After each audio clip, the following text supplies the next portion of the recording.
A senhora já pode encerrar a sessão. Tá ok, deputada? Eu estou me dirigindo lá o microfone. Perfeito. O mais interessante.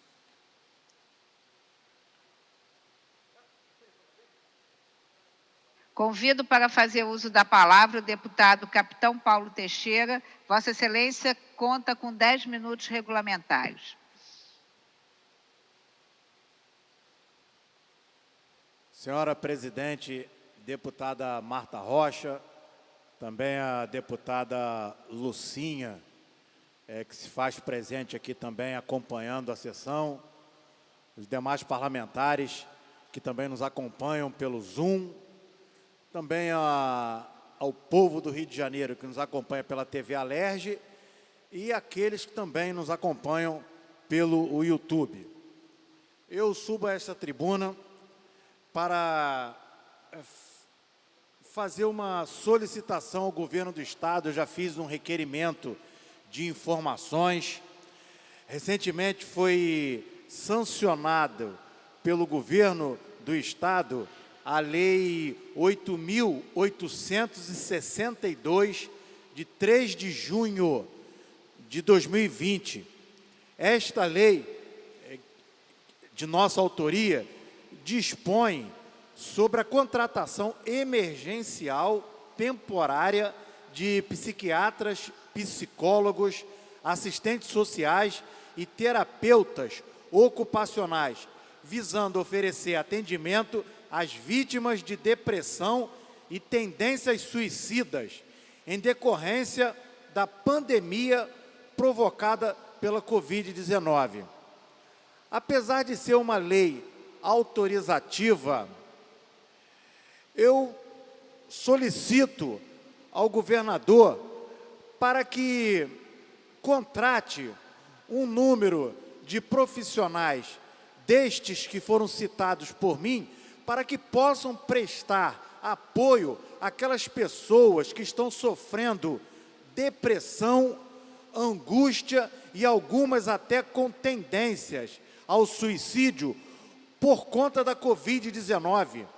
Temos aí pais e mães, chefes de família, que perderam os seus empregos e não conseguem mais vislumbrar nada que possa lhes trazer uma segurança nos próximos meses ou nos próximos anos.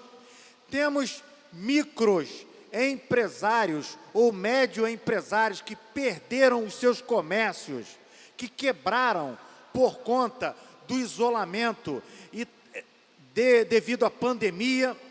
Temos outras pessoas que já sofriam de doenças psicossomáticas e que acabaram sendo afetadas por conta do isolamento, do medo, do terror e da angústia. Essas pessoas, governador, elas estão enclausuradas, muitas delas vivendo à base de remédios de tarja preta, não conseguem mais levar uma vida normal e muitas, como eu já disse, pensando em suicídio.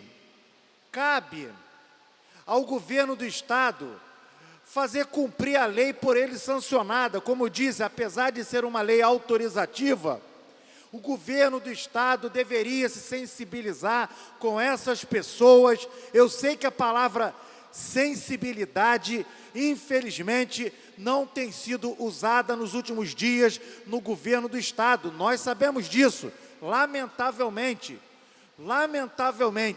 mas eu gostaria que esta palavra, pelo menos neste momento, pudesse ser colocada em execução para que essas pessoas venham ser socorridas por esses profissionais, pessoas que estão angustiadas, e a lei já existe, a lei já foi aprovada, os profissionais estão no mercado. Isto abriria oportunidade para mais pessoas dessas áreas serem contratadas para trabalharem no governo do Estado e também para que pessoas nesta situação pudessem ser socorridas e atendidas pelo Estado, já que o Estado não pôde dar o suporte necessário para que estas pessoas não viessem a esta situação tão drástica. Também, senhora presidente, gostaria, antes de encerrar as minhas palavras, manifestar a minha preocupação diante do que nós temos visto no Brasil. O recente ministro escolhido pelo presidente Bolsonaro para assumir o Ministério da Educação, o doutor Milton Ribeiro, tem sido objeto de preconceito religioso por ser um pastor evangélico da Igreja Presbiteriana. Basta nós abrirmos as redes sociais, as colunas de jornais, as notícias nos jornais e nos depararemos com textos e palavras depreciativas em relação ao novo ministro da Educação que toma posse amanhã. Principalmente por conta de uma pregação que ele fez no ano de 2016, intitulada A Vara da Disciplina, na qual o doutor Milton Ribeiro fazia alusão a um trecho da Bíblia, onde o rei Salomão, o sábio rei Salomão, orientava e orienta para que os pais corrijam os seus filhos e, quem sabe, até para discipliná-los, utilizando uma vara.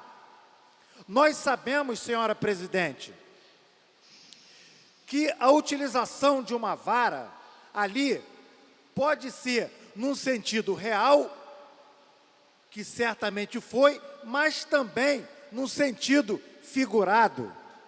Não é desejo de nenhum pai, de uma mãe responsável, que vendo o seu filho ou a sua filha entrando por um caminho tortuoso, deixá-lo naquela situação.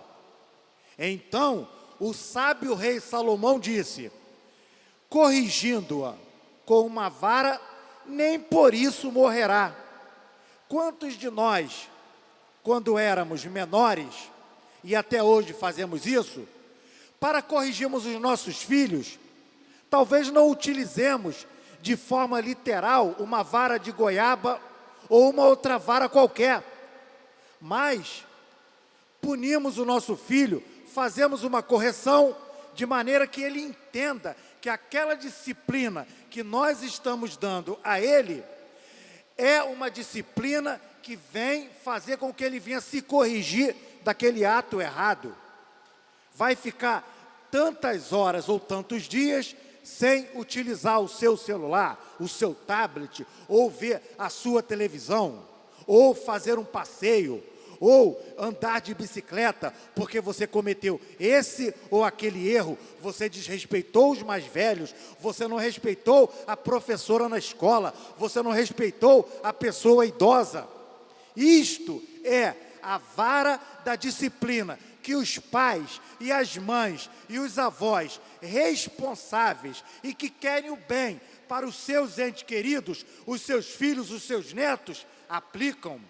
Aplicando assim a vara da disciplina orientada pelo sábio rei Salomão. Lamentavelmente, por conta de interpretação equivocada deste conselho dado pelo rei Salomão, o ministro da Educação vem sendo vilipendiado, vem sendo menosprezado e até acusado de defender que crianças sejam violentadas por seu pai ou pela sua mãe. Então, senhora presidente, termino aqui as minhas palavras dizendo que nós devemos respeitar a opinião das outras pessoas. Em nenhum momento a Bíblia Sagrada defende violência contra a criança, violência contra a mulher, violência contra idoso. Pelo contrário, Jesus Cristo, certa vez, quando os seus discípulos estavam mandando as criancinhas ficarem quietas para que não atrapalhassem o seu discurso, Jesus repreendeu os seus discípulos e disse: deixai vir a mim os pequeninos, porque dos tais é o reino dos céus. Ou seja, em nenhum momento a Bíblia defende que as crianças devam ser escorraçadas, devam ser violentadas, mas sim disciplinadas. Termino aqui a minha fala, senhora presidente, e agradeço a todos aqueles que aproveitaram o seu tempo para ouvirem o que nós, legisladores, temos para falar para os senhores. Muito obrigado, senhora presidente. Agradecendo ao deputado capitão Paulo Teixeira, não havendo mais quem queira fazer uso da